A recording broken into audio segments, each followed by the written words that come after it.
একঘেয়েমি আলুর দম খেতে খেতে বোর হয়ে গেলে এইভাবে একবার নিরামিষ পুরভরা আলুর দম বা স্টাফ পটেটো করে খেয়ে দেখুন। লুচি, রুটি, পরোটা বা ভাত সব কিছুর সঙ্গেই খেতে অসাধারণ লাগবে। নমস্কার বন্ধুরা, ইউনিক শিল্পীস কিচেনে আপনাদের সবাইকে স্বাগত। চলে আসলাম আজকে আবারও আরেকটা রেসিপি নিয়ে। আজ আমি আপনাদের পুরভরা আলুর দম বা স্টাফ পটেটোর একটা রেসিপি শেয়ার করছি। তাহলে আসুন বন্ধুরা, বেশি দেরি না করে আজকে আমাদের এই রান্নাটি কিভাবে করছি ঝটপট দেখে নিই।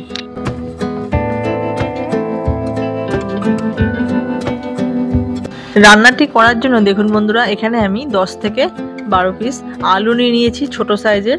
এইবার আলুর গায়ে যে খোসাগুলো আছে সেই খোসাগুলোকে আমরা ছাড়িয়ে নেব।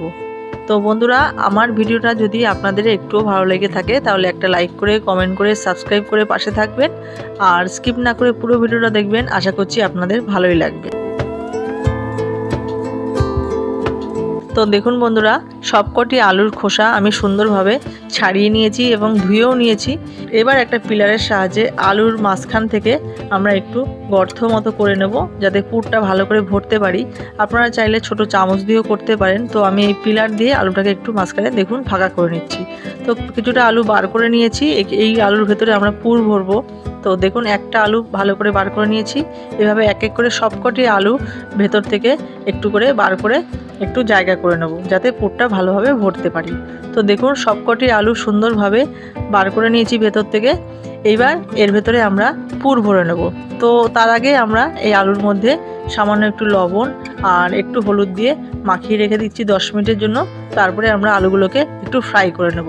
তো দেখুন, লবণ হলুদ দিয়ে আলুটাকে ভালো করে মাখিয়ে 10 মিনিটের জন্য রেখে দিচ্ছি। এইবার যে আলুর ভেতরে যে দেখুন অংশগুলো রয়েছে, এটাকে আমরা ফেলবো না, এটাকে আমরা পরে সেদ্ধ করে নেব, পুরে কাজে লাগবে। তো চলুন এবার এই পুরটাকে বানিয়ে নিই। কড়াই বসিয়ে দিয়েছি, পরিমাণ মতো সর্ষে তেল দিয়েছি। তেল দিয়ে এবার আলুগুলোকে আগে একটু ভেজে নিই। তো সবকটি আলু ছেড়ে দিয়েছি। এবার আলুগুলোকে একটু ভালো করে ভেজে নেব।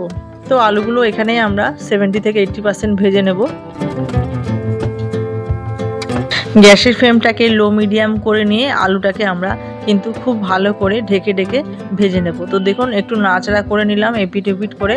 এবার এই আলুগুলোকে আমরা ঢেকে রাখবো 5 থেকে 7 মিনিটের জন্য। ঢেকে নিয়ে একটু ভালো করে ভেজে নেব। এমনভাবে ভাজবো আলুগুলো যাতে ভাজাতেই ভালো করে সেদ্ধ হয়ে যায়। তো আলু নাড়াচাড়া করে নিয়েছি। এইবার ঢাকনা চাপা দিয়ে রাখছি 5 থেকে 7 মিনিটের জন্য। 5 থেকে 7 মিনিট পর দেখুন বন্ধুরা, ঢাকনাটাকে আবারও খুলে দিলাম, আবারও নাড়াচাড়া করে নিচ্ছি। তো দেখুন, আলু কিন্তু খুব ভালো করে আমরা ভেজে নিয়েছি, মানে 70-80% আলু কিন্তু ভাজাতেই সেদ্ধ হয়ে গেছে। এইবার আলুগুলোকে এক এক করে তুলে নিচ্ছি। তো দেখুন, সবকটি আলু তুলে নিলাম। এইবার আমরা পুর বানিয়ে নেব। যে তেল ছিল সেই তেলের মধ্যে আমি 1 মুঠো চীনাবাদাম দিয়ে নিলাম। বাদামটাকে আমরা একটু ভেজে নিচ্ছি, হালকা করে ভেজে তুলে রেখে দেবো। তো দেখুন, নাড়াচাড়া করে নিলাম, বাদামগুলো ভাজা হয়ে গেছে। এবার বাদামগুলোকে আমরা তুলে নিচ্ছি। বাদামগুলোকে সব তুলে নেওয়া হয়ে গেছে। এবার ওই তেলের মধ্যেই আমি 1 চামচ আদা আর কাঁচা লঙ্কা বাটা দিয়ে দিলাম। আদা কাঁচা লঙ্কা এবার একটু নাড়াচাড়া করে নিচ্ছি। কাঁচা গন্ধ বার হয়ে গেলে মশলা থেকে তারপরে আমরা এর মধ্যে দেখুন দিয়ে দিচ্ছি বাদবাকি মশলাগুলো। দিয়ে দিচ্ছি 1/2 চামচ মতো জিরে গুঁড়ো, আর 1/2 চামচ থেকে কম একটু ধনের গুঁড়ো দিলাম, সামান্য একটু হলুদ গুঁড়ো দিলাম, পরিমাণ মতো লবণ দিচ্ছি, আর দিয়ে দিচ্ছি সামান্য একটু জল, মশলাটা যাতে না পুড়ে যায় তার জন্য। এবার মশলাটাকে খুব ভালো করে কষিয়ে নেব। গ্যাসের ফ্লেমটাকে এই মুহূর্তে আমরা মিডিয়াম করে রেখেছি।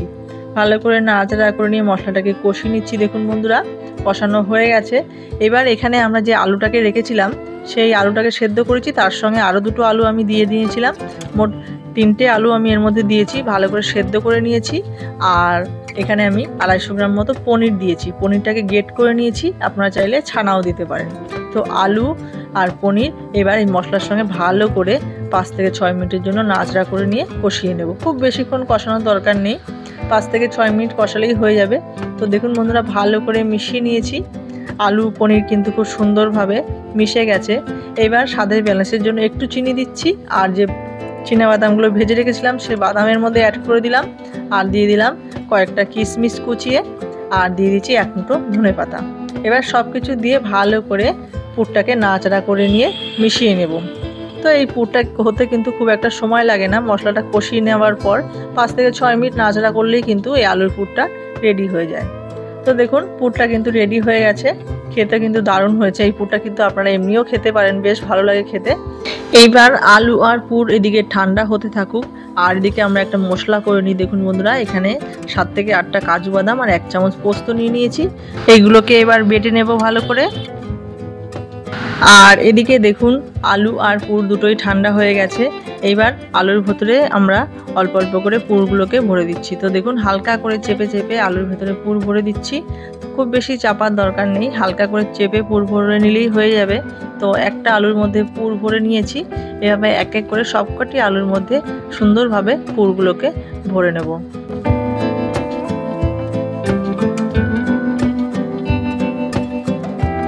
সবকটি আলুতে পুর খুব সুন্দরভাবে ভরে নিয়েছি। দেখুন বন্ধুরা, এক্সট্রা যে পুর রয়েছে সেটা আমি আরেকদিন রান্না করে খাবো, তো বেশি করেই আমি পুর বানিয়েছি। আপনারা চাইলে পুরের পরিমাণটা একটু কমিয়ে নিতে পারেন। তো পুর ভরে নেওয়া হয়ে গেছে। এবার চলুন আমরা গ্রেভি করে নিচ্ছি। কড়াইতে আমি পরিমাণ মতো সর্ষের তেল দিয়েছি। তেলের মধ্যে আমি ফোড়ন দিয়েছি গোটা গরম মশলা, দারুচিনি, এলাচ, লবঙ্গ আর একটা তেজপাতা, আর দিয়েছি একটা শুকনো লঙ্কা। এবার সব মশলা সুন্দরভাবে নাড়াচাড়া করে নিয়ে একটু লালচে করে নেব। মশলার সুন্দর একটা সুগন্ধ বার হলে আমরা এই তেলের মধ্যে দিয়ে দিচ্ছি 1/2 চামচ মতো আদা আর কাঁচা লঙ্কা বাটা। আদা আর কাঁচা লঙ্কা একটু নাড়াচাড়া করে নিচ্ছি। আদা কাঁচা লঙ্কা থেকে কাঁচা গন্ধ বার হয়ে গেলে আমরা এর মধ্যে অ্যাড করে দেবো একটা মিডিয়াম সাইজের টমেটো পেস্ট। টমেটোটাকে আমরা দিয়ে দিলাম। দিয়ে এবার আদা কাঁচা লঙ্কার সঙ্গে খুব ভালো করে কষিয়ে নেব। আদা কাঁচা লঙ্কা টমেটো ভালো করে কষানো হয়ে গেলে, কাঁচা গন্ধ বার হয়ে গেলে আমরা এর মধ্যে দেখুন বন্ধুরা দিয়ে দিচ্ছি পরিমাণ মতো লবণ, আর দিয়ে দিলাম পরিমাণ মতো হলুদ গুঁড়ো, দিচ্ছি সামান্য একটু জিরের গুঁড়ো, আর দিচ্ছি সামান্য একটু ধনের গুঁড়ো, আর দিয়ে দিচ্ছি ঝাল অনুযায়ী লঙ্কার গুঁড়ো। এবার সামান্য একটু জল দিয়ে মশলাটাকে আবারও খুব ভালো করে কষিয়ে নেব। গ্যাসের ফ্লেমটাকে লো মিডিয়াম করে নিয়ে মশলাটাকে আমরা খুব ভালো করে কষিয়ে নিচ্ছি। মশলাটা দেখুন বন্ধুরা কষে গেছে। এইবার এর মধ্যে আমরা যে কাজু আর পোস্ত বেটে রেখেছিলাম সেটাকেও আমরা দিয়ে দিচ্ছি। দিয়ে আবারও মশলাটাকে ভালো করে কষিয়ে নেব। নিরামিষ রান্না যেহেতু এই কাজু আর পোস্ত বাটা দিলে রান্নার স্বাদটা অনেক মাত্রায় বেড়ে যায়, তো তার জন্য দেওয়া হচ্ছে। আর আপনারা চাইলে কিন্তু পেঁয়াজ রসুন যদি অ্যাড করতে পারেন তাহলে সেটা দিতে পারেন। যেহেতু আমি নিরামিষ করছি, আমার নিরামিষটাই বেশি ভালো লাগে, তাই আমি নিরামিষভাবে করছি। আপনারা চাইলে কিন্তু পেঁয়াজ রসুন এর মধ্যে অ্যাড করতে পারেন। তো মশলা দেখুন খুব ভালো করে কষে নিয়েছি, তেল ছেড়ে দিয়েছে। এইবার আমরা এর মধ্যে পরিমাণ মতো গরম জল অ্যাড করে দিলাম। জল দিয়ে ভালো করে নাড়াচাড়া করে নিলাম। এইবার এই ঝোলটাকে আমরা 5 থেকে 7 মিনিটের জন্য ফুটতে দিলাম। 5 থেকে 7 মিনিট ঝোলটা ভালো করে ফুটে গেছে। এইবার এই ঝোলের মধ্যে আমরা পুর ভরা যে আলু রেখেছিলাম সেটা অ্যাড করে দিলাম। অ্যাড করে দিয়ে একটু নাড়াচাড়া করে নিচ্ছি। আলুটা যেহেতু আমার আগে থেকেই খুব ভালো করে সেদ্ধ করা আছে, তো খুব একটা সময় লাগবে না। ঝোলে দেওয়ার পর আমরা ঢাকনা চাপা দিয়ে 5 থেকে 7 মিনিট সেদ্ধ করে নিচ্ছি। তো দেখুন 5 থেকে 7 মিনিট পর ঢাকনাটা খুলে দিলাম। আলুর দম মোটামুটি আমার রেডি হয়ে গেছে, আলুও সেদ্ধ হয়ে গেছে, আমি দেখে নিয়েছি। তো খুব বেশি নাড়াচাড়া করে দেওয়ার দরকার নেই, তাহলে পুরগুলো বেরিয়ে যেতে পারে। তো দেখুন পুর ভরা আলুর দম কিন্তু আমার পুরোপুরি রেডি হয়ে গেছে। নামানোর আগে সামান্য একটু গরম মশলা আর একটু ঘি দিয়ে দিলাম, একটু নাড়াচাড়া করে নিয়েছি। আর ওপর দিয়ে দিয়ে দিচ্ছি 1 মুঠো মতো কুচনো ধনেপাতা। সব কিছু আমার দেওয়া হয়ে গেছে। পুর ভরা আলুর দম বা স্টাফ পটেটো আমার পুরোপুরি রেডি হয়ে গেছে। এইবার আমি গ্যাসের ফ্লেমটাকে অফ করে দিচ্ছি। অফ করে দিয়ে 5 মিনিট স্ট্যান্ডিং টাইমে রাখবো, তারপরে আমরা ঢাকনা খুলে গরম গরম পরিবেশন করব। তো দেখুন স্টাফ পটেটো বা পুর ভরা আলুর দম আমার এখন পুরোপুরি রেডি হয়ে গেছে। যেটুকু ঝোল দেখছেন ওটা ঠান্ডা হয়ে গেলে কিন্তু পুরো একদম ঘন হয়ে যাবে। তো এবার আমরা রুটি, লুচি, পরোটা বা ভাত সব কিছুর সাথেই পরিবেশন করতে পারেন। দারুণ লাগে খেতে। আপনারা অবশ্যই একবার বাড়িতে ট্রাই করবেন আর জানাবেন কেমন হয়েছে।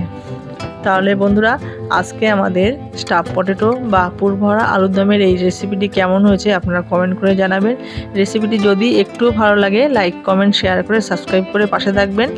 আর চ্যানেলে যারা নতুন বন্ধু আছেন তাদেরকে অসংখ্য ধন্যবাদ আমার ভিডিওটি এতক্ষণ ধরে দেখার জন্য। পুরনো বন্ধুদেরও অসংখ্য ধন্যবাদ জানিয়ে আজকের ভিডিওটা আমি এখানেই শেষ করছি। আপনারা সবাই ভালো থাকবেন, সুস্থ থাকবেন।